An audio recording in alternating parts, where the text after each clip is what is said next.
Caros estudantes, muito bom dia.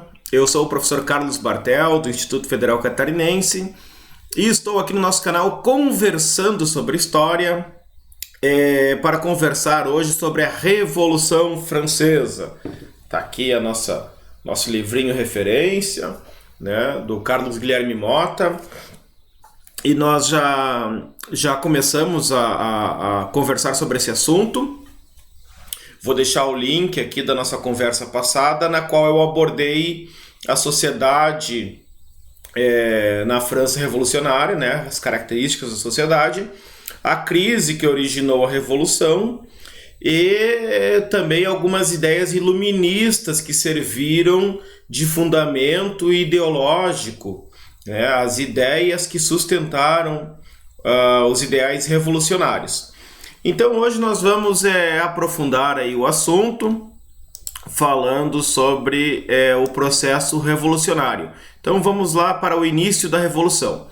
Então, num contexto de crise, o rei Luís XVI, 2 anos antes da tomada da Bastilha, que é o marco, é o símbolo da Revolução, Bastilha foi invadida em 14 de julho de 1789, um pouco mais de 2 anos antes. Para contornar a crise, o Luís XVI ele faz uma manobra reformista. Tá? O que ele faz? Ele convoca a Assembleia dos Notáveis. Quem são os notáveis? Os membros do clero e da nobreza. Ele convoca a Assembleia dos Notáveis para apresentar um projeto que incluía novos impostos sobre a propriedade da nobreza e do clero. Então, novos impostos para tentar contornar a crise, para dar conta do endividamento do Estado. No entanto, o clero e a nobreza não aceitam essa proposta. Eles não querem recuar 1 centímetro ali na perda dos privilégios. Porque a nobreza ela era isenta de vários impostos, ela era sustentada pelo Estado, o clero a mesma coisa, né? E quem sustentava essas duas ordens era o terceiro Estado. Tá?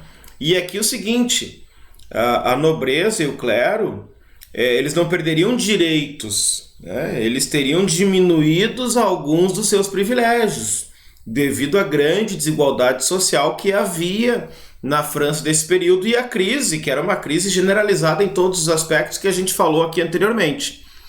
Só que a nobreza e o clero não aceitam essas reformas. Aí o que faz a nobreza e o clero? Então, né, o rei largou para eles a bola, temos que fazer essa reforma aqui para contornar a crise. Eles dizem não.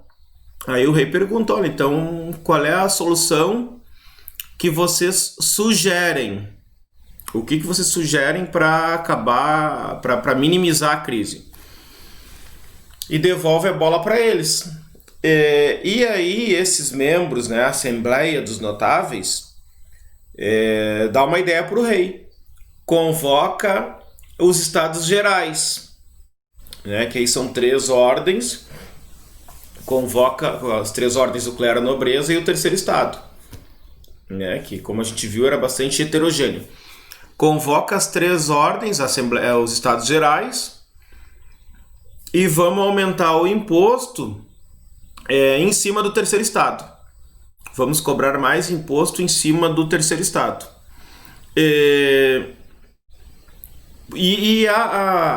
Os Estados Gerais eles vão dar legitimidade a essa ação. Só que esses setores da sociedade francesa, a nobreza, o clero, a realeza, eles não se deram conta que não havia mais da onde tirar ali do terceiro Estado.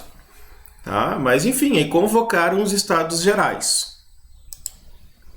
Então foi sugerido ao rei, né, que se convocar os Estados Gerais, é uma assembleia convocada pelo rei para opinar e votar impostos, constituída pelos representantes das 3 ordens. A convocação dos Estados Gerais em 8 de agosto de 1788, né? Os Estados Gerais era uma instituição que não se reunia desde 1614, olha só quanto tempo, né? E aí, o que aconteceu? Aí se abriu uma caixa de Pandora na França. Por quê? Porque essa convocação dos Estados Gerais tinha que ser escolhidos representantes de cada ordem para representar os seus interesses. Então tinha que cada região francesa ia votar no seu deputado. Tá? Então se teve uma campanha política aqui. E essa campanha fez com que toda a França se envolvesse em discussão política. E aí começou uma discussão política muito grande, né? Qual é o nosso interesse, o que a gente precisa, né? Quais são as nossas reclamações, o que deve mudar. E isso mobilizou toda a França, sabe? Então a França virou um barril de pólvora aí, com toda a população discutindo a política, né? E gerou uma enorme mobilização popular, tá? Essa foi a consequência dos Estados Gerais.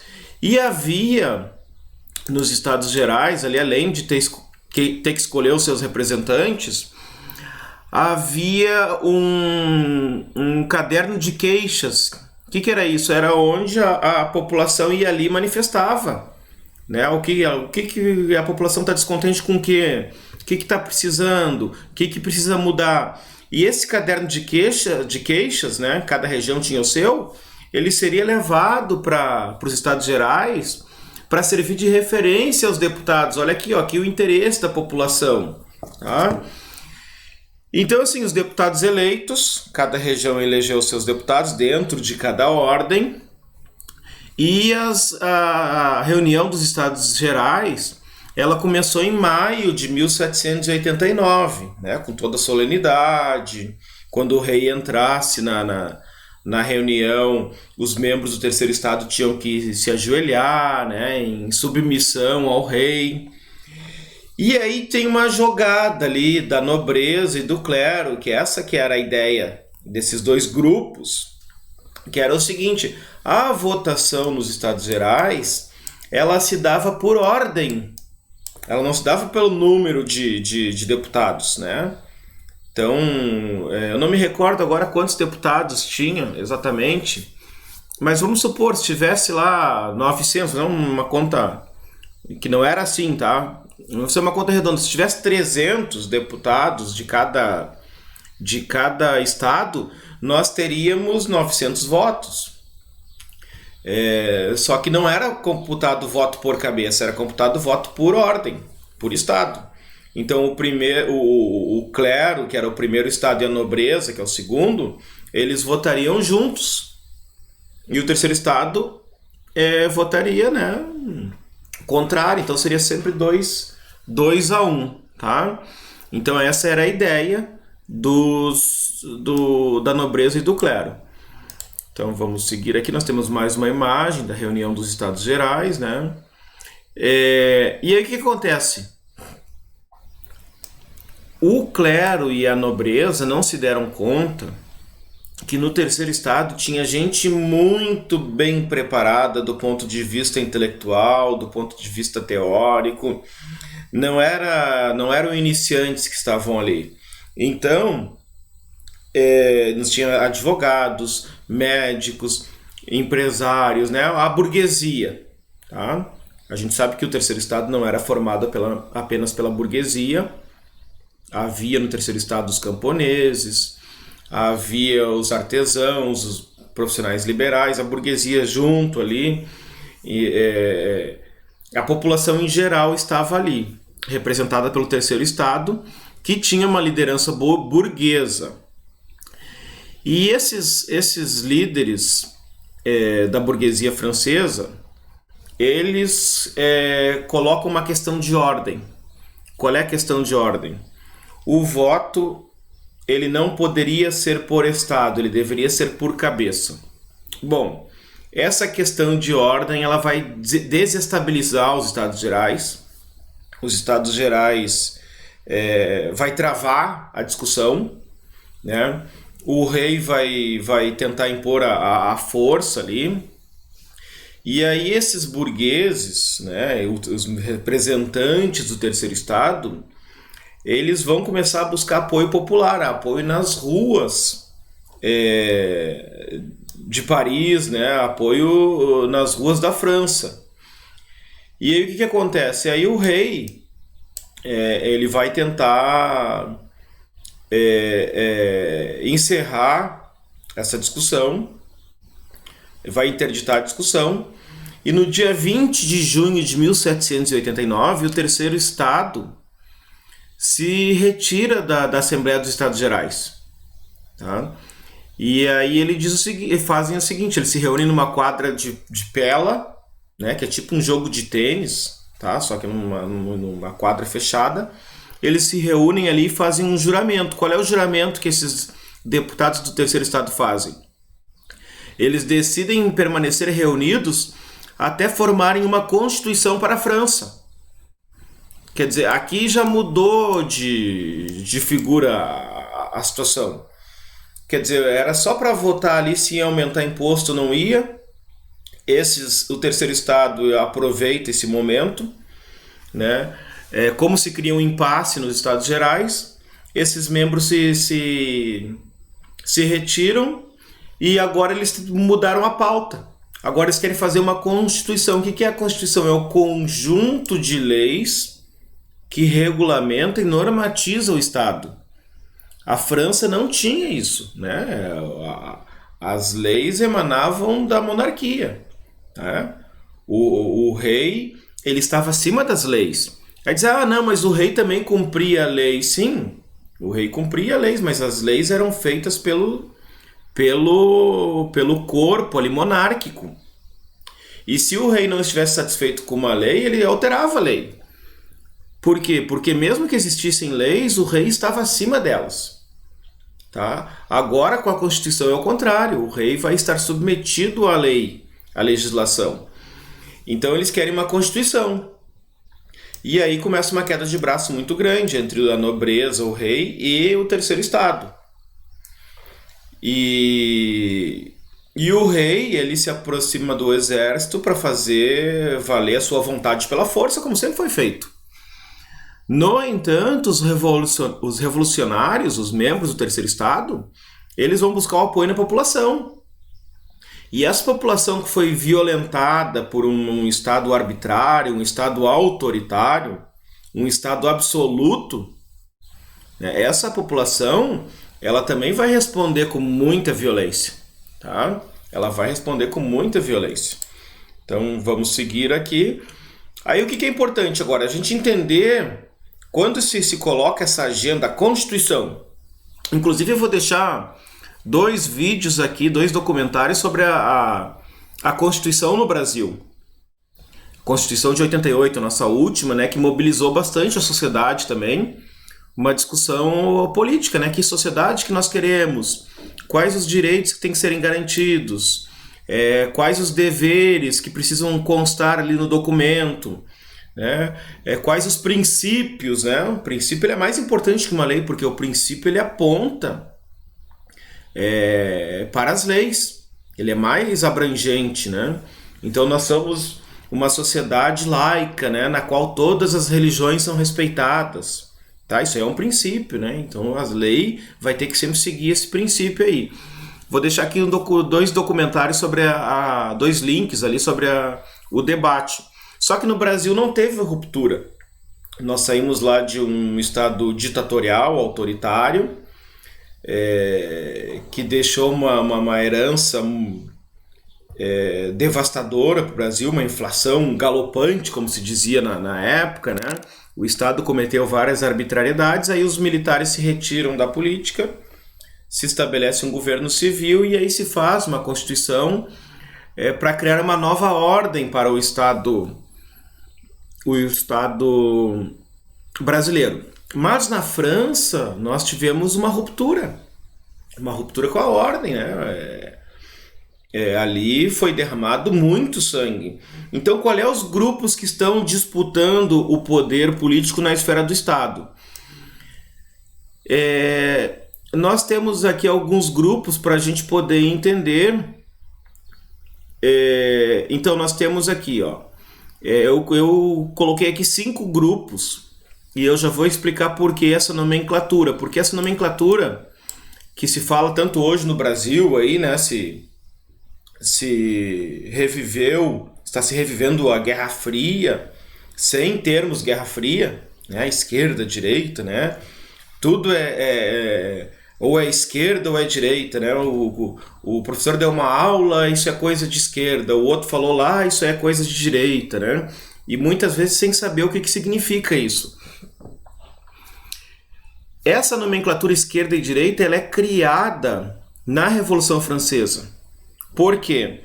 Porque os grupos que queriam uma transformação social profunda se sentavam à esquerda da Assembleia. Tá? Então, aqueles grupos mais vinculados às causas populares, aos direitos da população, às necessidades sociais, né? Educação, garantia, igualdade, eles estavam sentados à esquerda. Os grupos que queriam mudança, mas não tanta mudança, e estavam mais preocupados com as questões de ordem econômica, né, sociais também, mas mais econômicas, e queriam mudanças, mas sob controle, estavam sentados à direita. Né? Então, assim, quem defende as causas sociais como prioridade se definiu como esquerda. E quem defende as causas econômicas como prioridade se define como direita. Só que aqui a gente tem que ter um cuidado. Não é que quem defende as causas sociais é contrário à economia, mas encara a economia como algo secundário. Então, o mais importante é ter saúde, educação, um Estado de Direito que garanta as liberdades, que tenha segurança, que tenha lazer, que tenha trabalho. Né? E aí depois vem as questões de âmbito econômico.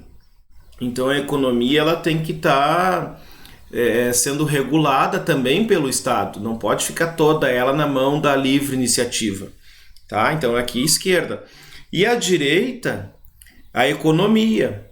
Tá? Mas não que essa direita desconsidere as questões sociais. Só que a direita diz, não, se a economia estiver funcionando bem, aí as questões sociais automaticamente elas vão sendo definidas ali, vai se dando conta dessas questões. Então tem que deixar a economia livre, né? A mão invisível do mercado, aí, que é uma crença que orienta a direita. Tá? Então a direita se preocupava com as questões econômicas, queria mudanças, mas não mudanças profundas, e a esquerda queria mudanças sociais que atingissem a todos de modo mais profundo. Então nós tínhamos outros grupos aqui além da esquerda e da direita. Tá? E outra questão. Começou com os Estados Gerais. No momento que eles se retiraram para a quadra de Pella, ali eles se declararam Assembleia Nacional. Tá? Então vocês vão encontrar aí Assembleia Nacional, Assembleia Nacional Constituinte, né? A mesma coisa. Agora é uma Assembleia Nacional. Ou seja, já tem aqui uma ideia de nação. Né? Então, a nação. Então, na Assembleia Nacional, aí o rei, sentindo a pressão desses grupos, o rei diz, não, então a Assembleia, para ser legítima, ela tem que contar com a participação dos membros do clero e da nobreza. Então, vocês vão se reunir todos em Assembleia Nacional para discutir a Constituição. Então, nós vamos ter 5 grupos aqui. Nós teremos uma extrema-direita, né? Quem é que é a extrema-direita nesse cenário aqui? Né? Que são os conservadores. Né? A palavra já diz conservador. O que é um conservador? Ele não quer mudança. Não, vamos conservar a coisa do jeito que está. Nós não temos que mudar nada. Nós precisamos conservar. Quem é que não queria mudança? Né? Mudança, sim, a mudança vai para o outro. Para mim, não quer nada. Quem é que não queria mudança? A nobreza e o clero. São os conservadores, eles não querem mudar nada na França. Eles querem criar um novo imposto, né, os outros que paguem lá e continua tudo do jeito que está. Então, a extrema-direita, que sentavam lá, a direita, era a nobreza, né, a aristocracia, e defendiam a monarquia absoluta, não se muda nada, não precisa nem de Constituição, e a manutenção dos privilégios. tá? E agora nós temos, fora esse grupo, nós temos uma série de grupos ali que vão ser os patriotas, né? Que defendem lá a pátria francesa, o nacionalismo francês. Então nós temos o grupo da direita, que aqui nós temos a burguesia francesa. Olha, a burguesia, nesse contexto aqui, ela é uma classe revolucionária. São os donos do poder econômico que estão lutando pelo poder político. Então são altos empresários, é gente muito rica, grandes comerciantes, né? Mas eles são contrários à nobreza. Por quê? Porque a nobreza detém o poder político. E essa burguesia, ela também quer o poder político. Então, mas eles estão preocupados com a economia e eles querem mudança. Mudança no quê? Mudança na política. Tá? Então, só que essa direita, que senta à direita na Assembleia Nacional Constituinte, e por isso que é direita, porque senta à direita, a característica desse grupo é o seguinte: eles são defensores da monarquia, eles não querem tirar o rei, tá? E outra coisa, a revolução, ela não pleiteava acabar com a monarquia. Ela queria limitar os poderes da monarquia. Isso aqui é importante de saber. Quando começa a história, a revolução, eles não querem acabar com a monarquia, não querem derrubar o rei. Eles querem, olha, o rei tem que respeitar algumas regras, tá? A gente não quer uma monarquia absolutista. Então, essa direita defende a monarquia com poderes limitados. Tá? Aí aqui vai se ter a ideia da divisão dos três poderes. Quais são os três poderes? Esse é um legado, é uma herança da Revolução Francesa. Executivo, legislativo e judiciário. Ou seja, o poder controla o poder. Então vai ter um poder que vai executar as leis, vai ter o outro que vai legislar, vai criar as leis, e vai ter o outro que vai ser o guardião das leis lá, né, que vai controlar para que ela se cumpra, né? Então assim, ó, a direita queria o rei com poderes limitados, queria um poder legislativo, né, que fiscalizasse o rei e pudesse vetar os desmandos do rei. Ó, o rei criou uma lei, o legislativo não concorda, vai vetar essa lei. Né? Então eram burgueses moderados, eles queriam mudanças, mas não radicalizar, não desejavam mudanças profundas e nem radicalização. Né? Vamos fazer a coisa dentro do campo político, dialogando, né? Implantando aqui algumas mudanças, tá? Só que aquela coisa, tinha uma população desesperada do lado de fora da Assembleia, passando fome, sujeita a tudo que é tipo de violência por parte do Estado, por parte de criminosos. Então aqui não queriam radicalização nem mudança profunda. À esquerda, sentados à esquerda, nós temos ali os defensores da Constituição. Eles querem criar mudanças profundas através de uma Constituição. E eles querem não apenas reformas, eles querem direitos sociais universais para toda a população. Então a revolução tem que dar conta de atender a todos. Entre os dois nós temos o pântano. Tá? Por que pântano? O pântano seria o centro, né? Também chamado de planície. É um grupo que eles se movimentam, é um grupo movediço, eles se movimentam.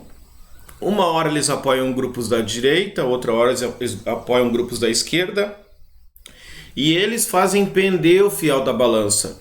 Então, quando esse centro, quando o pântano estiver com a direita, essa alta burguesia, ela vai assumir o comando da revolução.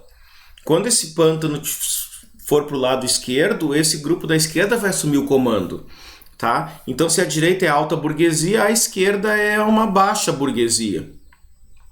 É uma baixa burguesia ali, comerciantes, pequenos comerciantes, profissionais liberais, médicos, professores, advogados, né? Então, eles querem a Constituição e direitos sociais. Nós temos aí a extrema esquerda. Aí sim é um pequeno grupo que eles querem o fim da monarquia, eles querem voto universal, eles querem instaurar uma república, mas esse é um pequeno grupo, né? E esse grupo vai formar aquilo que a gente vai chamar por jacobinos, porque se reuniam lá no mosteiro lá de São Jacó, né? São Jacó, por isso jacobinos. Alguns desses vão ser chamados de cordeliers por causa do cordão, né? Cordelier de cordão, de barbanjo, do cordão que os padres usavam, como eles se reuniam na igreja, e eles vão também ter apoio de alguns padres do baixo clero, porque o clero, ele também tem suas divisões internas. Então, muitos membros do clero vão estar apoiando tanto ali a extrema-direita, a nobreza, quanto a direita, quanto vão estar no centro, vão estar na esquerda ou na extrema-esquerda, tá? Então, esse aqui é o panorama dos grupos revolucionários. Então nós temos na Revolução, né, 4 fases. Podemos até fazer outras divisões, mas para simplificar a nossa vida aqui, para facilitar o entendimento, 4 fases. Então a primeira fase é essa que eu estou falando, a fase da Assembleia Nacional Constituinte, que a Assembleia vai se reunir para criar uma Constituição. E a ideia que vai prevalecer ali é a ideia da monarquia constitucional, ou seja, o rei é o governante, só que ele vai dividir o poder, ele que representa o executivo vai dividir o poder com o legislativo, que vai fiscalizar o rei, e com o judiciário. Ou seja, o rei estará também abaixo das leis. Tá? Então essa é a ideia que prevalece. E aí o seguinte...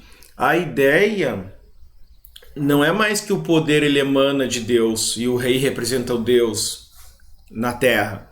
Agora não. Agora o poder da realeza, o poder do governante, ele emana do povo.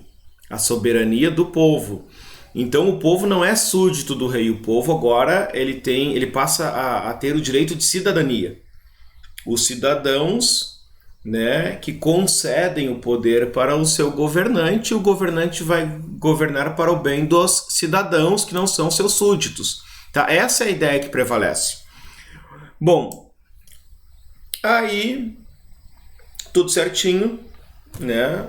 A princípio o rei concorda, a nobreza ela é dobrada, vai se fazer uma constituição.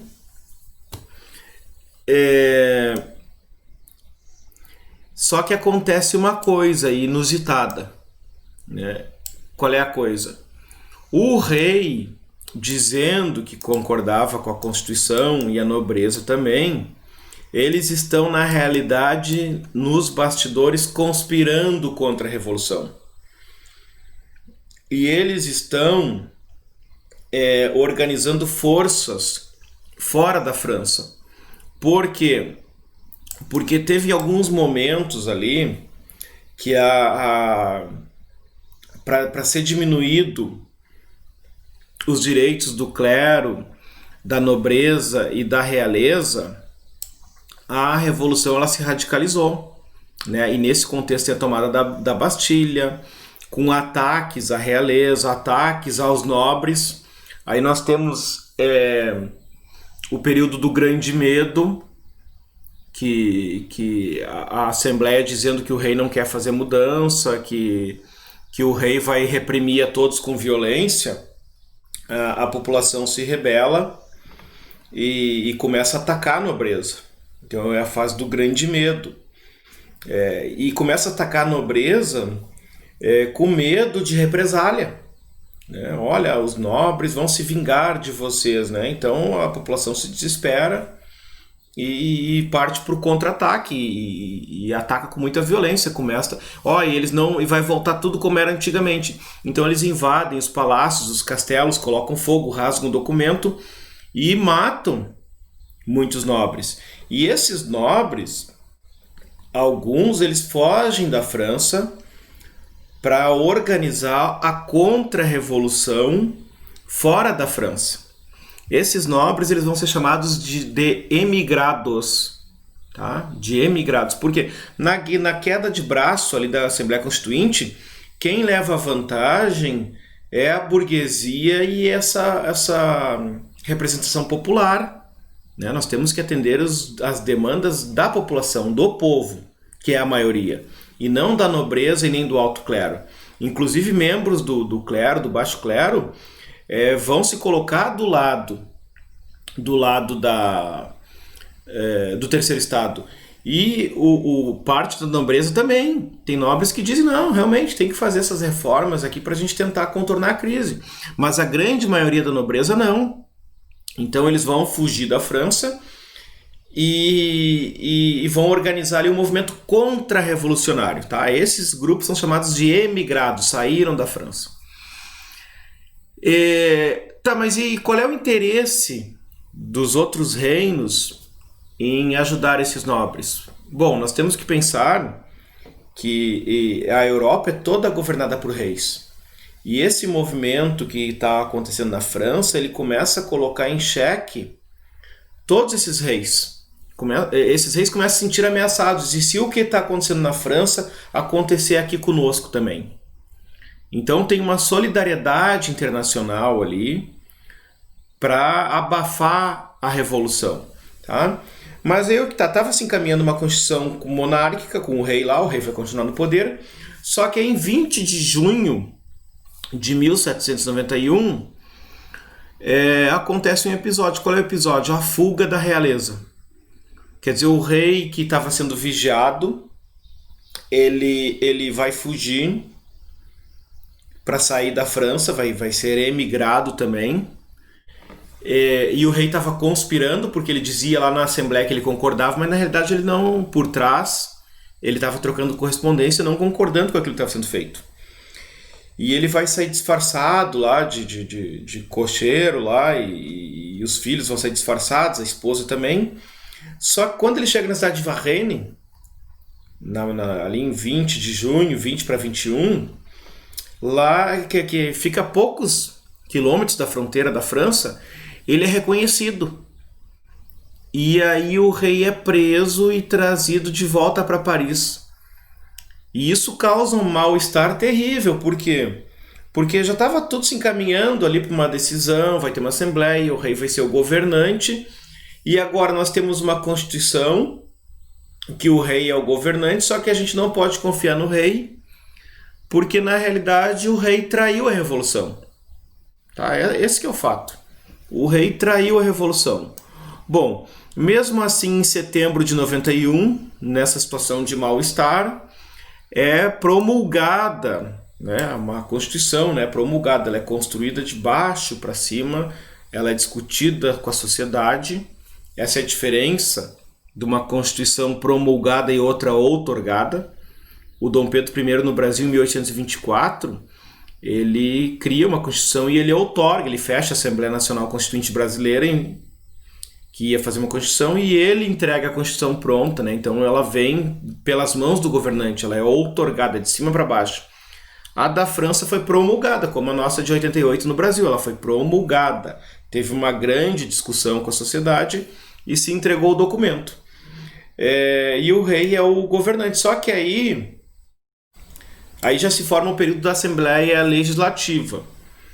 E aí começa a se ter muita desconfiança, porque o rei, na realidade, ele não quer cumprir essa Constituição. Claro que o rei está representando aqui o seu grupo político, que é a nobreza. Tá? Então vamos ver aqui, ó. A Assembleia Nacional se formou em 9 de julho, nas primeiras fases da Revolução Francesa, e foi dissolvida, né, em setembro de 91. A Constituição criada pelo Terceiro Estado limitou os poderes do rei e eliminou os privilégios do clero e da nobreza, tá, do primeiro e do segundo Estado. O rei Luís XVI aparentemente aceitou o funcionamento da Assembleia Nacional Constituinte, porém impôs como condição que participassem dela os representantes do clero e da nobreza. Depois ele tenta a fuga para Varennes. Nesse momento, algo muito importante que vai acontecer aqui, que essa Constituição oferece à França, é a Declaração dos Direitos do Homem e do Cidadão, em 26 de agosto de 1789. Né? Aí vamos ver o que diz o documento aqui, ó, que eu vou também deixar à disposição o documento na íntegra, que isso aqui é muito importante. Né? Quer dizer, os direitos os direitos, inclusive no Brasil, né, nos estados democráticos, os direitos eles são conquistas populares. São conquistas, são lutas sociais que garantem direitos, né? Direito à aposentadoria, direito a salário mínimo, direito à saúde, direito à educação pública de qualidade, direito de escolher os seus representantes, direito de se manifestar politicamente, direito de se manifestar publicamente, direito de montar partidos políticos. Então esses direitos são conquistas, isso aí não é uma benesse que o governante, eu sou bonzinho, eu vou dar para vocês. Não é dado. E aí a diferença é a seguinte: a geração que nasce com direitos, né, achando que isso é natural, ela tem uma forma de pensar diferente da geração que lutou por direitos e que morreu por direitos. Na França nós temos um processo muito sanguinário, tá? Isso aqui não foi uma coisa fácil, não foi só uma reunião política. Isso aqui, quando o rei ameaça esses representantes, eles se apoiam nas ruas, no povo, e o povo avança e ataca esses nobres que não queriam a abolição dos seus privilégios. Então aqui é declarado os direitos do homem e do cidadão. Vamos falar o que diz o documento. Os representantes do povo francês, reunidos em Assembleia Nacional, tá? Pode ver aqui, ó, os representantes do povo, não é os súditos do rei. Reunidos em Assembleia Nacional, tendo em vista que a ignorância, o esquecimento ou o desprezo dos direitos do homem são as causas dos males públicos e da corrupção dos governos, resolveram declarar solenemente os direitos naturais. Qual é o direito natural? Liberdade. Todos os homens nascem livres. Isso aí, segundo o filósofo John Locke, é um direito natural, tá? E na França não era assim, os homens não nasciam livres, né? Direitos naturais, inalienáveis e sagrados do homem, a fim de que esta declaração, sempre presente em todos os membros do corpo social, lhes lembre permanentemente os seus direitos e os seus deveres, a fim de que os atos do poder legislativo, olha aqui o poder legislativo, e do poder executivo, podendo ser a qualquer momento comparados com a finalidade de toda instituição política, sejam por isso mais respeitados, a fim de que as reivindicações dos cidadãos, aqui é uma novidade, os cidadãos, doravante fundadas em princípios simples e incontestáveis, se dirijam sempre à conservação da Constituição e da felicidade geral, tá?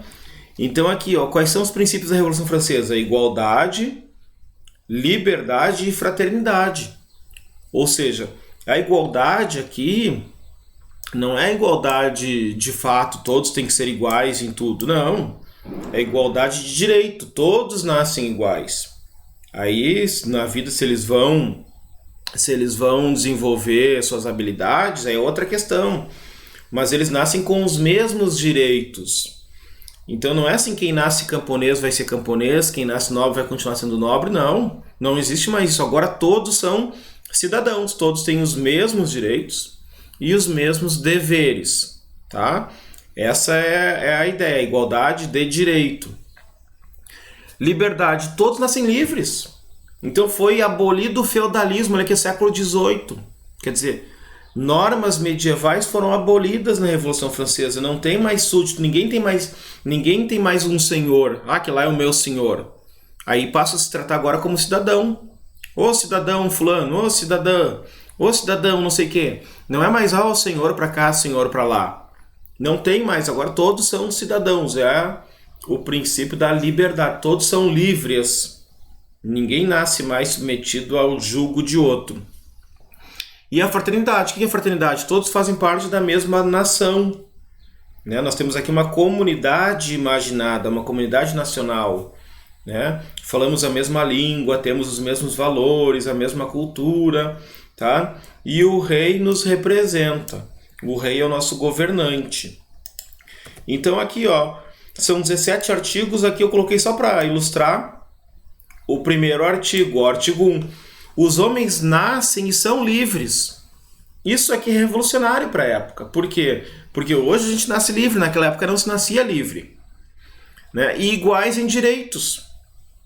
Nós nascemos assim, por quê? Porque nós temos uma Constituição que garante isso. Tá? A Constituição é garantidora, a Constituição é muito importante.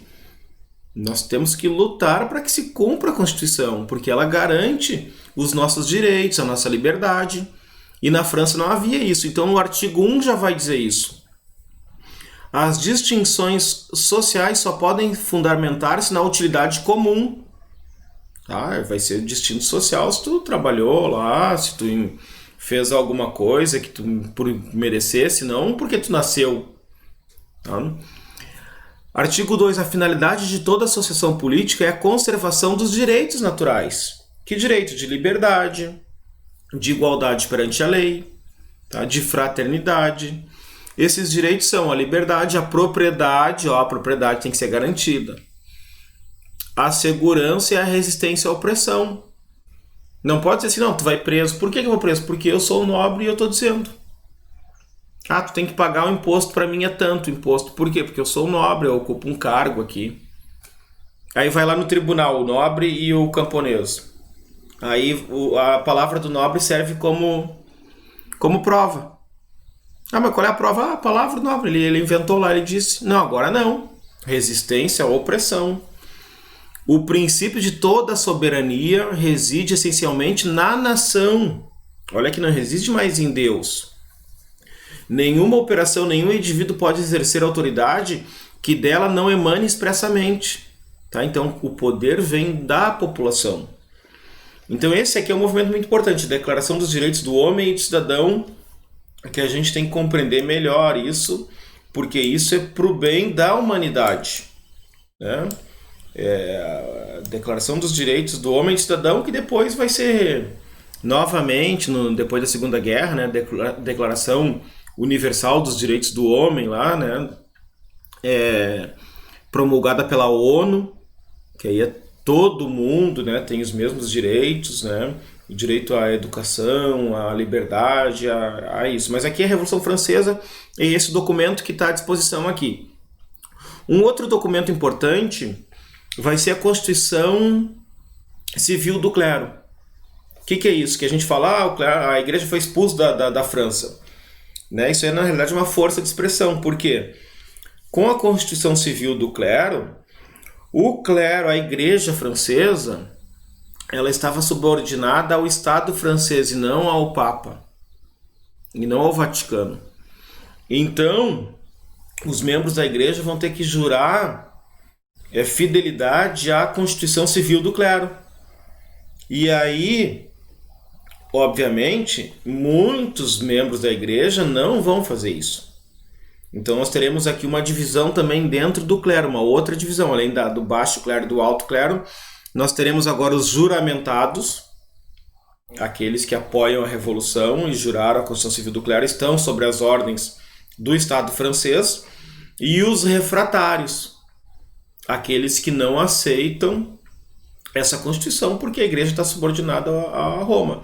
Claro que isso vai causar muita polêmica na França, e esses padres refratários eles serão perseguidos pelos revolucionários e inclusive executados. Tá? Os refratários e os juramentados, dois grupos aqui.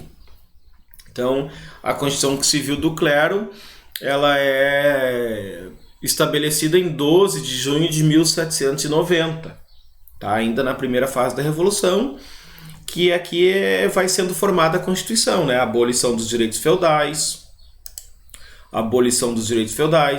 Declaração dos Direitos do Homem e do Cidadão, Constituição Civil do Clero. Então aqui são as mudanças, o fim do Estado absolutista, o fim do antigo regime, né? Mudanças assim profundas no Estado francês, né? Por isso que é uma revolução, mudanças profundas, tá? Bom, aí feito isso, nós entramos na segunda fase da Revolução, né? Agora, sendo promulgada a Constituição, nós temos a monarquia constitucional, e aí é dissolvida a Assembleia Nacional Constituinte, porque ela já atingiu o seu objetivo. O objetivo de uma Assembleia Nacional Constituinte é a elaboração da Constituição. Então, no momento que a Constituição é feita, ela não tem mais razão de existir, e aí ela se transformou agora em Assembleia Legislativa, tá? Com períodos regulares de eleição ali para escolher os seus membros. O governo francês agora colocava o rei sob a tutela de uma lei válida para todos os cidadãos, inclusive o rei é o primeiro cidadão francês. Então, entre outras mudanças aqui, agora tem o voto censitário. O que é o voto censitário? Participava das eleições quem cumpria alguns critérios. Renda, alfabetização, tudo. Inclusive, para o cara aprender essa pedagogia do Estado, quais são os direitos, quais são os deveres, o que faz um cidadão, qual é que é o poder do rei. Tu tem que conhecer as leis, tu precisa saber ler para isso, tu tem que ter uma formação mínima. Então, a educação ela tem que ser universalizada, para que todos compreendam, para que todos falem a mesma língua. Tá? Esse também é um objetivo da educação, a formação do cidadão. Então, o cidadão tem que compreender a história francesa, o cidadão ele tem que compreender o processo revolucionário. Tudo isso vai ser ensinado na escola. Na escola vai ser formado os franceses. Depois, quando a Itália, lá no século XIX, se tornar unificada, o grande revolucionário italiano, o Mazzini, ele vai dizer assim, façamos primeiro a Itália, depois os italianos. Por quê? Porque cada região da Itália ali era uma característica diferente. Então ele vai criar um estado, a Itália, estado nacional, e aí vai formar o cidadão italiano, a nacionalidade italiana. Como é que ele forma isso? Através da escola. Então a escola, vamos ter ali um livro que vai falar a mesma história para todos, uma literatura, o mesmo idioma. O idioma é algo muito importante na formação das nações. Tá? Tanto é que quando os Estados Unidos se tornam independentes, eles querem romper com a Inglaterra. E aí eles não querem mais o inglês ali, porque o inglês representa o estado que oprimia os Estados Unidos, representa a Inglaterra. Não, o inglês é da Inglaterra. Aqui nos Estados Unidos nós temos que ter outro idioma. Qual é que vai ser o idioma? Vamos falar o alemão aqui nos Estados Unidos. Só que isso se torna muito difícil. E aí eles acabam ficando mesmo com o inglês ali, tá? Mas é para vocês verem a importância da língua. E a língua, que não é só falada, ela também é escrita, ela vai ser ensinada nas escolas. Tá? A escola que vai formar ali os quadros para comporem a nação. Então a Constituição vai defender as liberdades econômicas, porque é uma Constituição burguesa. E aí nós temos agora grupos na Assembleia ali, grupos de interesse. Nós temos os jacobinos, apoiados pelos populares da cidade de Paris, que são os sans-culottes, são grupos revolucionários que querem transformações profundas, e eles formam milícias para cobrar o rei, cobrar a nobreza. Nós temos os girondinos, que é uma alta burguesia da região da Gironda, por isso o nome girondinos. Eles não querem mudanças profundas. Nós temos o pântano, a planície, que fica no meio desses grupos. Nós temos uma população descontente. Por quê? Porque se fez a Constituição, mas a crise continua. E aí a população vai invadir o Palácio das Tulherias em agosto de 92 para cobrar do rei, que a coisa não melhorou ainda, eles querem mais mudanças. Tá? E nesse contexto aqui, outros reinos invadem. A França, a Áustria, a Prússia declaram guerra à França. Então a França, que já tinha uma crise interna, agora também está em estado de guerra. Então tem que mobilizar a população, porque a pátria está em perigo, o Estado francês está em perigo, está sendo ameaçado, e são ameaças que vêm de fora e ameaças internas. E eles percebem assim que não é possível manter a monarquia, porque o rei ele é um traidor. Esse é o fato. Então vai ser proclamada a república. Tá, e aí agora, se nós tínhamos tudo certinho, essa é uma monarquia constitucional, e aí não deu certo isso, e como é que a gente vai fazer agora? Não, agora nós vamos convencionar um governo. Então, nós teremos aqui agora a fase da convenção. Tá? A fase da convenção. Só vamos ver aqui, então, esse processo da segunda fase que vai levar à convenção. Luís XVI, deixa eu botar aqui para a gente ler. Luís XVI, tendo seu poder reduzido, conspirou por uma contra-revolução. Tentou um plano de fuga que o colocaria em contato com os emigrados, e ao tentar sair do país disfarçado, foi reconhecido em Varennes na noite de 20 para 21 de junho de 91, às vésperas de se decretar a Constituição. Foi reconduzido para a capital e mantido agora sob forte vigilância, porque tinha que se decidir o que ia fazer com o rei. Afinal de contas, ele fugiu porque ele queria encontrar o seu povo, ele fugiu porque ele é um traidor, isso aí causou um mal-estar, como eu falei. Tendo o rei como refém dos revolucionários, o cenário político interno tomava feições problemáticas. No poder executivo, representado agora pela Assembleia Legislativa, 2 grupos políticos discutiam os rumos da nação.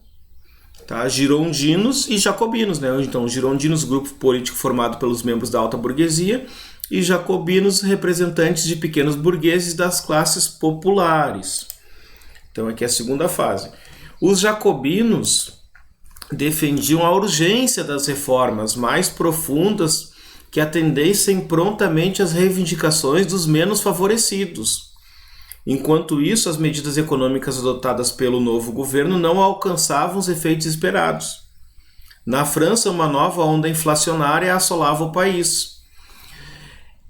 Externamente, as demais nações europeias assistiam com apreensão à agitação política que tomava conta da França. Após, outras nações absolutistas, como a Suíça, a Holanda e a Bélgica, começaram a simpatizar com os princípios e mudanças defendidos pela experiência francesa. Dessa forma, os monarcas de diferentes potências europeias se mobilizaram em um potente movimento contra-revolucionário, né? E aí coloca a pátria em perigo. Em agosto de 91 tem a Declaração de Puniz, onde vários monarcas anunciaram invadir a França para acabar com a Revolução. As tropas prussianas, né, a Prússia, ali, que depois vai ser a Alemanha, vai formar a Alemanha, as tropas prussianas e austríacas declaram guerra contra a Revolução. Acuadas, as lideranças francesas anunciaram a pátria em perigo. Então tem uma mobilização, distribuição de armas à população francesa e a apresentação obrigatória de todos os homens aptos para lutar. Né? A nação, e isso vai unir ainda mais a população francesa contra um inimigo comum, que são tanto os reinos que declaram guerra contra a França, como os nobres contra-revolucionários. A partir de então, uma comuna liderada pelos líderes jacobinos, o Marat, Danton e Robespierre, tomou conta das ruas de Paris. Então aqui nós temos agora a liderança dos jacobinos que queriam radicalizar a Revolução e tomam a frente da Revolução. Em 20 de setembro de 92, o Exército Popular Francês conseguiu vencer a coligação austro-prussiana na famosa Batalha de Valmy. Após a vitória, o Exército Popular prendeu o rei como traidor, né, e foram encontrados documentos, cartas que o rei trocava com os contra-revolucionários. O rei é acusado de trair o ideal revolucionário. Além disso, exigiu a queda dos poderes exercidos pela Assembleia Legislativa e consequente fim da monarquia constitucional. Tá? Então não deu certo a monarquia e nós entramos na terceira fase, na Convenção Nacional, que vai durar de setembro de 92 a outubro de 95. E aí nós teremos 3 grupos que vão se revezar na convenção. A convenção, né? Então, em 21 de setembro de 92, a convenção substituiu a Assembleia Legislativa. Não tem mais Assembleia Legislativa, não tem mais poder executivo, não tem mais rei. como governante, e o que tem agora é a convenção e uma república. Então a França não será mais governada por um rei. Só que aí nós temos um problema, porque o rei está vivo. E os outros países ali que são governados por monarcas reconhecem o rei como o governante legítimo da França. E aí o Robespierre, ele vai dizer uma frase que é a seguinte: para a revolução viver, o rei tem que morrer. Então nós vamos ter que escolher. É uma opção dura, é uma opção difícil, mas a gente vai ter que fazer uma escolha. Ou a gente fica com o rei ou fica com a revolução. E aí o rei vai ser acusado de traição. Traiu a revolução. Então, no período da convenção, nós temos um aprofundamento da revolução na França. O primeiro grupo que vai governar a França nesse período são os girondinos. Tá? Então, nós temos a Convenção Girondina. Vai ser substituído pelos jacobinos, que adquirem mais força. E aí os jacobinos vão instaurar o terror, a fase do terror. E a fase do terror vai ser nesse período jacobino aqui, de junho de 93 até julho de 94. Terror por quê? Porque ali eles vão perseguir os traidores da Revolução. Então vai ter o tribunal revolucionário e julgamento sumário. O cara é traidor. Ah, traidor, vem pra cá. O tribunal revolucionário decidiu que é traidor, condenado à morte. Então ali a guilhotina ela vai funcionar dia e noite. Tá? Que a guilhotina é inventada por um médico revolucionário, Joseph Guillotin, que não morreu na guilhotina, né? Tem a lenda e o mito que ele morreu guilhotinado, não morreu na guilhotina. E ele inventa a guilhotina por uma causa humanitária. Porque se o condenado já foi condenado à morte, a condenação dele é a morte. Né? Porque quando ele era enforcado, ele sofria e morria. Então não, ele não foi condenado a sofrer, ele foi condenado a morrer. Então é uma questão, entre aspas, humanitária, né? Para nós hoje isso é uma barbárie. Apesar que ainda tem gente que defende pena de morte, né? Como se fosse resolver alguma coisa. Violência não se resolve com mais violência, né? Pessoas que não conseguem conviver em sociedade têm que ser apartadas da vida, elas perdem a liberdade. Ah, mas e se matasse um parente teu? Claro que ninguém, isso é uma coisa ilógica, né? Ninguém gostaria de perder um parente, ainda mais de modo estúpido, sendo assassinado por um criminoso. Agora também de nada vai adiantar matar o criminoso. Porque o Estado ele tem que manter a ordem, ele não pode ser também criminoso. Né? Então o criminoso ele vai ser punido severamente pelo Estado. E outra coisa, esses criminosos aí, que matam, cometem crimes hediondos, eles preferem até morrer do que ficar sem liberdade. Que é o que acontece nos Estados Unidos, muitas vezes, nesses estados que tem pena de morte, o cara vai lá e mata 5, 6, 10 lá e se suicida. Né? Então, assim, pena de morte não é a solução, mas aqui tinha pena de morte, né? Uma selvageria danada, guilhotina funcionando, sangue. E aí, só que esses jacobinos começam a encontrar traidores dentro do próprio grupo jacobino. Então começa uma guerra entre eles ali, um conflito entre eles, e aí um começa a matar o outro. E o grande líder do terror é o Robespierre. E o Robespierre ele começa a incomodar os demais grupos. Por quê? Porque não tem nada para se acusar o Robespierre. E ele é um grande orador, é um advogado, né? E o apelido do Robespierre é o Incorruptível. Por quê? Porque a questão da corrupção começou a ser usada para perseguir adversários políticos. Ah, qual é o crime daquele lá? Corrompeu os valores revolucionários. Desviou dinheiro público. Fez não sei o que. É corrupto, mata. E o Robespierre não tinha nada. Só que aí o Robespierre, ele quer acabar com o catolicismo, ali, com o cristianismo. Então ele quer criar o culto da razão.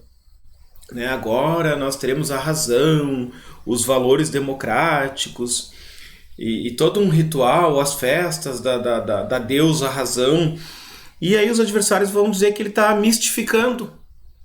Esse cara é um mistificador, ele quer criar um misticismo aqui e ele vai ser condenado por mistificação e vai ser perseguido pelos adversários, porque ele era um cara perigoso. E aí ele vai fugir, o Robespierre. Quando ele está fugindo, ele leva um tiro no maxilar, né? E quando ele vai ser... Porque não matam ele. Porque querem matar ele em praça pública, para que ele sirva de exemplo.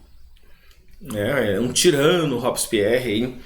E o Robespierre, que era um grande orador, ele, olha só que ironia, ele não pode se defender porque ele levou um tiro aqui na boca e não consegue falar.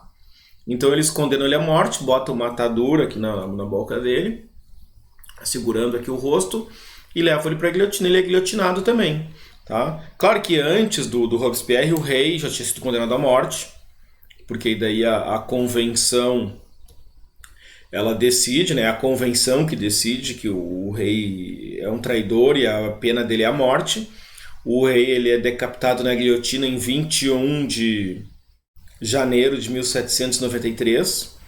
A esposa dele, a Maria Antonieta, também é condenada à morte. Vai morrer em outubro de 93, decapitado também na guilhotina. O rei, quando ele vai sendo levado para a guilhotina, ele quer falar para o seu povo, ele é abafado pelo som dos tambores, e se estabelece uma república na França, não há mais rei, tá? Agora é a república governada pela convenção. Bom, os jacobinos acabam se perdendo, então, em função de todos eram traidores da Revolução, né? Aí as lideranças vão sendo guilhotinadas, inclusive o próprio Robespierre, que era o líder maior. O Danton é condenado pelo Robespierre antes, também morre na guilhotina. E o Marat, interessante, porque o Marat, ele se sentia assim como um romano, tribuno da plebe. Então as portas, o Marat era um médico, né? Ele tinha um jornal, O Amigo do Povo, e ele deixava as portas da casa dele abertas. E uma pessoa insatisfeita com os rumos da Revolução, uma mulher, ela vai lá, que ela admira o Marat, coisa e tal, e o Marat estava deitado numa banheira, porque ele tinha problema de pele. Agora eu esqueci qual era o problema que ele tinha, e ele tinha que ficar imerso. Tipo psoríase, tá? Não me lembro se é psoríase, mas ele tinha que ficar imerso ali em banhos, então ele ficava de molho lá durante horas por dia. E ele tá na banheira atendendo o povo lá, e essa cidadã, ela puxa um punhal e mete no peito do Marat e mata ele, né? E o Marat, ele passa a ser um mártir da Revolução, ele morreu pela Revolução, ele é quase que santificado. E o Robespierre vai tratar o Marat depois como um santo da Revolução, né? Naquele processo de mistificação da Revolução. Bom, aí os jacobinos perdem força e tem uma reação da alta burguesia, né? Que reassume o poder. E aí a alta burguesia, ela não quer que essas reformas sejam tão profundas assim. Não, a gente tem que fazer uma revolução, tirar o rei, já tiramos, matamos o rei, tudo. Mas tá bom aí. E não precisamos atender todo o interesse da população, né? Que até o historiador francês Sobol, ele vai dizer que os camponeses, eles foram usados pela burguesia para fazer revolução. Quando os burgueses conquistaram aquilo que eles queriam, que era chegar no poder político, eles descartaram essa população mais pobre. Tá? Então, assim, eles traíram os camponeses segundo a visão do Albert Sobol. Até assim, vamos ver o que o Sobol diz aqui que é um grande historiador da Revolução Francesa, diz nesse livrinho aqui, Revolução Francesa. A Revolução Francesa consigna-se desta maneira um lugar excepcional na história do mundo contemporâneo. Revolução burguesa clássica, não esqueçam, né, as revoluções burguesas, a industrial e a francesa, e também a independência dos Estados Unidos, são as revoluções burguesas. E também, claro, a Revolução Inglesa, lá no século XVII, a gloriosa, né? Revolução burguesa clássica, a Revolução Francesa constitui para a abolição do regime senhorial e da feudalidade. Tá? Então ela constitui para a abolição do regime senhorial e da feudalidade o ponto de partida da sociedade capitalista e da democracia liberal na história da França. Revolução camponesa e popular, porque antifeudal, sem compromisso, tendeu por 2 vezes a ultrapassar seus limites burgueses. No ano 2, né, aqui é importante o ano, porque quando acaba a monarquia e se instaura a república, esse passa a ser o ano 1 da Revolução. Tá? Então no ano 2, tentativa que, apesar do malogro necessário, conservou por muito tempo o valor profético de exemplo, e quando da conspiração pela igualdade, episódio que se situa na origem fecunda do pensamento e da ação revolucionários contemporâneos. Assim se explicam indubitavelmente esses vãos esforços no sentido de negar a revolução, perigoso precedente, sua realidade histórica ou sua especificidade social e nacional. Mas assim também se explicam o sobressalto sentido pelo mundo e a ressonância da Revolução Francesa na consciência dos homens do nosso século. Essa lembrança, por si só, é revolucionária. Ela ainda nos exalta. Então aqui o Sobol está elogiando a Revolução, o processo revolucionário, mas ele está dizendo que ela não foi até o fim. Né? Então nós vamos ver um pouco mais aqui. Quando esses burgueses que entram, então, no lugar dos jacobinos, eles pensam assim, não, agora nós temos que estabilizar a Revolução. Tá? Já estamos em 1795, já 6 anos de altos e baixos, né? Agora nós temos que estabilizar o processo revolucionário. Então eles resolvem acabar com a convenção. Né? Eles acabam com a convenção. Tá ali o rei, a morte do rei, né? Aqui a Maria... Opa! Deixa eu mostrar aqui. A Maria Antonieta sendo levada para a guilhotina. Aqui a morte do rei, né? Em praça pública. Maria Antonieta na guilhotina. Então já são 4 anos de crise. Né? Quando os jacobinos assumem, eles aprofundam a revolução. Por exemplo, eles estabelecem o voto universal, não é mais censitário. Para votar basta apenas ser cidadão.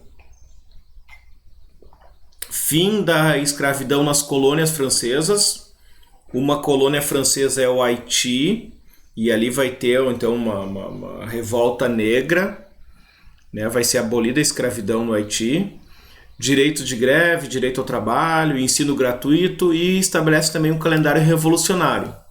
Né? Eles criam um comitê de salvação pública para dar conta dos problemas externos relacionados à guerra, e um comitê de salvação nacional para dar conta da segurança interna, para avaliar os casos de traição da Revolução. Então, são transformações radicais aqui. Uma transformação radical é o estabelecimento do ano 1.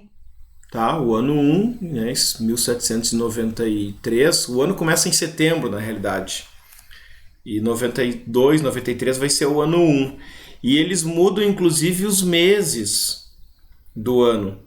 Então, os meses, em vez de representar lá o cristianismo ou até pessoas autoritárias, Júlio César, o Augusto, agora o nome do mês vai estar relacionado ao clima, à natureza. Tá?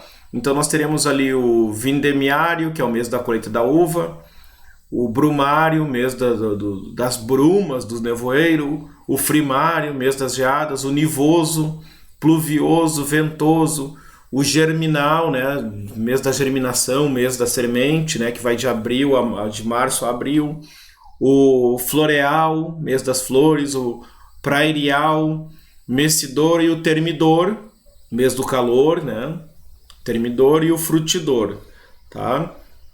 Tanto é que quando Napoleão assumir, vai ser no mês de brumário, que ali é outubro, novembro. Então é o mês das brumas, né? Tanto é que o Napoleão ele assume por um golpe de estado do exército. É o golpe de 18 brumário, que seria 9 de novembro. Tá? Então eles mudam até o calendário, né? Tão revolucionário que foi. Né? Tá aqui de novo. 1793 é o ano 1 da Revolução.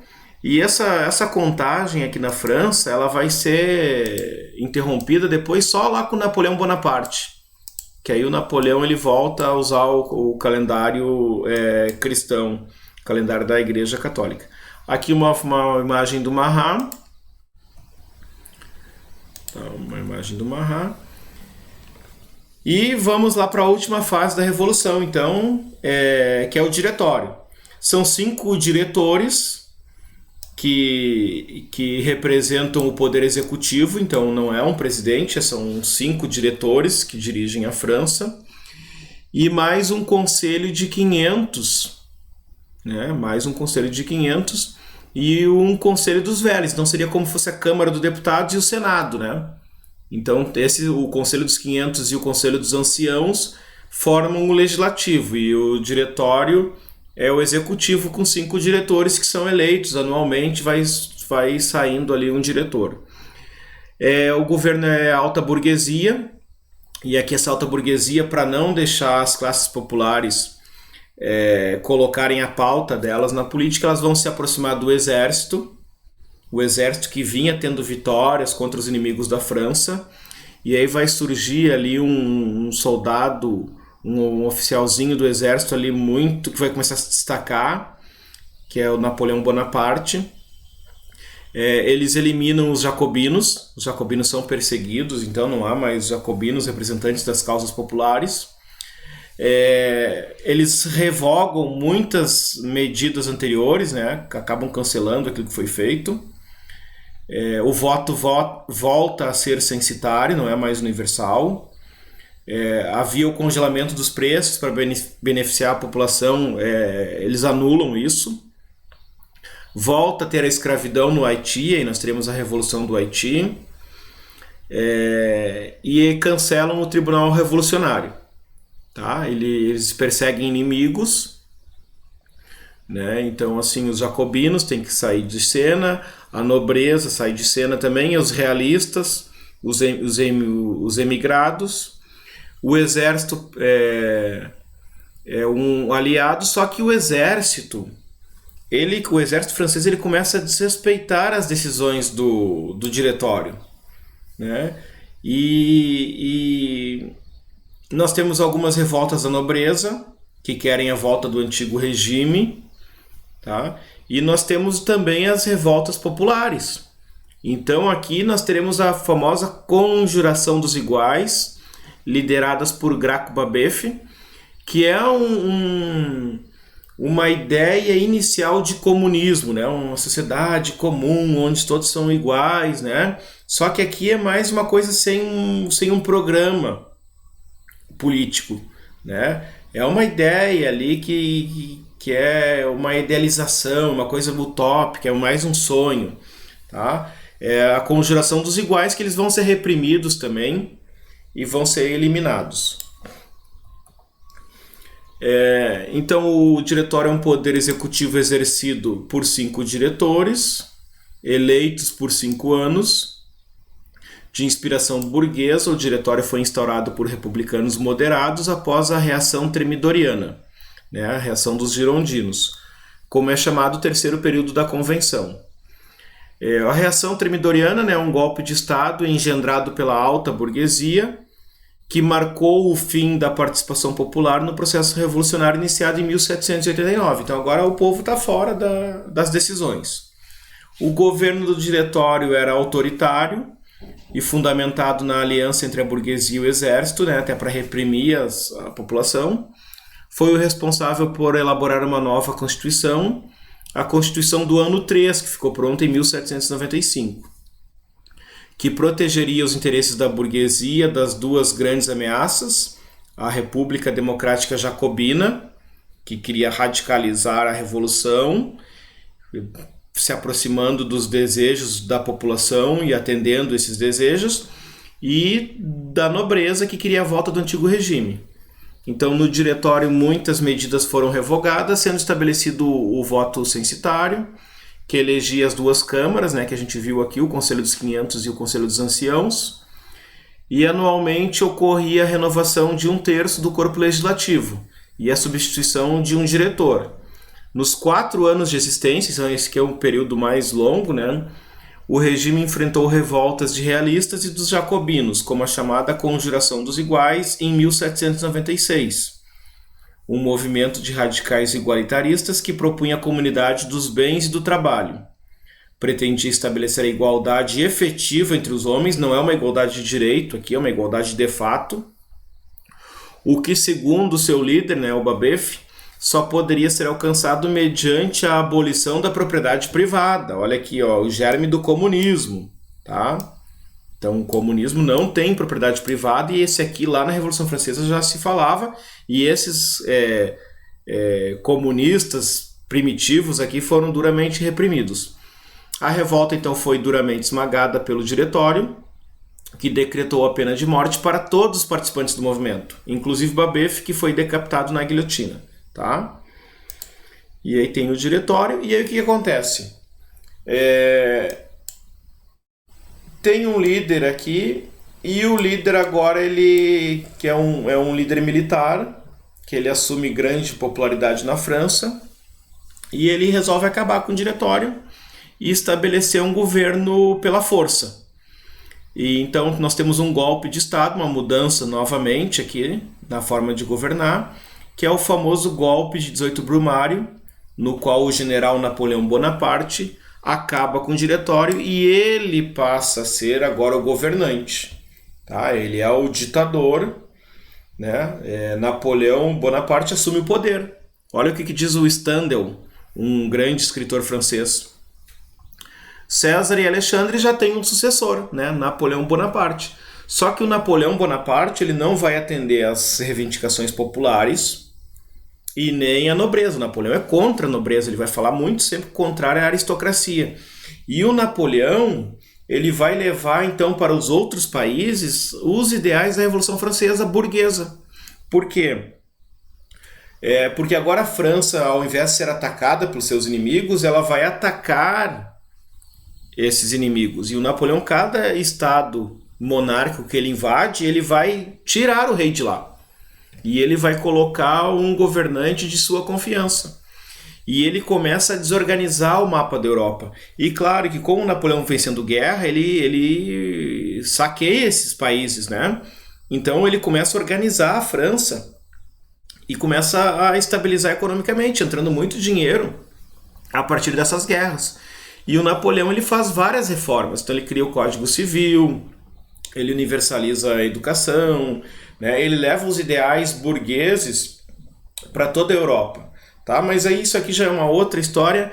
E aí a Revolução Francesa termina com esse golpe do Napoleão Bonaparte e com a consagração dos ideais burgueses, de democracia liberal e de sistema capitalista, e isso inaugura então a história contemporânea, tá bom? Já falamos bastante, vocês viram que é bastante conteúdo, bastante reviravolta. Isso aqui é uma aula para a gente ver e rever e principalmente ler, É muito importante o exercício da leitura.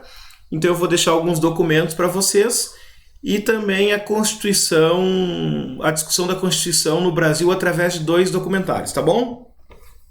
No mais eu quero... aqui só aqui para nós encerrarmos, então uma perguntinha que o Subou aqui faz. A Revolução, ela foi filha da miséria ou da prosperidade?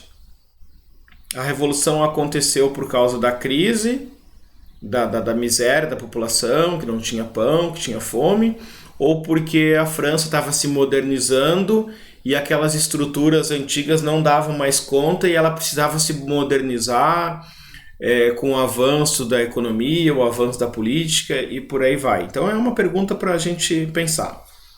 No mais, eu quero desejar a todos aqui uma boa semana e um bom dia, e fica aqui um grande abraço do professor Carlos.